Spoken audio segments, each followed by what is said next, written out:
اعوذ باللہ من الشیطان الرجیم بسم اللہ الرحمن الرحیم رب اشرح لی صدری ویسر لی امری واحلل عقدۃ من لسانی یفقہوا قولی۔ بکھرے موتی، چوتھا حصہ۔ عبرت کی باتیں۔ پہلی، حضرت ابو ذر غفاری رضی اللہ تعالی عنہ نے عرض کیا، یا رسول اللہ صلی اللہ علیہ وسلم، حضرت موسیٰ علیہ السلام کے صحیفے کیا تھے؟ آپ صلی اللہ علیہ وسلم نے فرمایا کہ ان میں سب عبرت کی باتیں تھیں۔ مثلا ان میں یہ مضمون بھی تھا: پہلا، مجھے اس آدمی پر تعجب ہے جسے موت کا یقین ہے اور وہ پھر خوش ہوتا ہے۔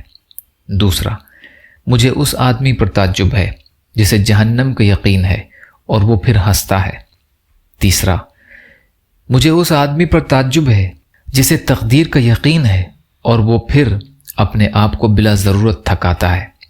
چوتھا، مجھے اس آدمی پر تعجب ہے جس نے دنیا کو دیکھا اور یہ بھی دیکھا کہ دنیا آنی جانی چیز ہے، ایک جگہ رہتی نہیں، اور پھر مطمئن ہو کر اس سے دل لگاتا ہے۔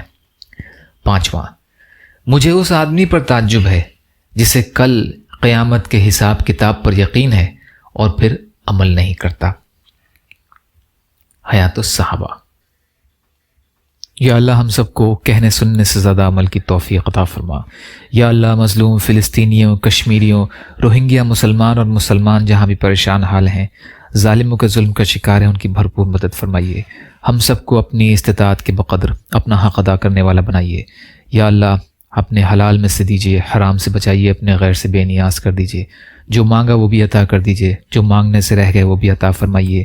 اللہم لا تسلط علینا من لا یرحمنا ولا یخافک فینا، اللہم اجرنی فی مصیبتی واخلف لی خیرا منہا، ربنا تقبل منا انک انت السمیع العلیم برحمتک یا ارحم الراحمین، لا الہ الا اللہ محمد رسول اللہ۔ السلام علیکم۔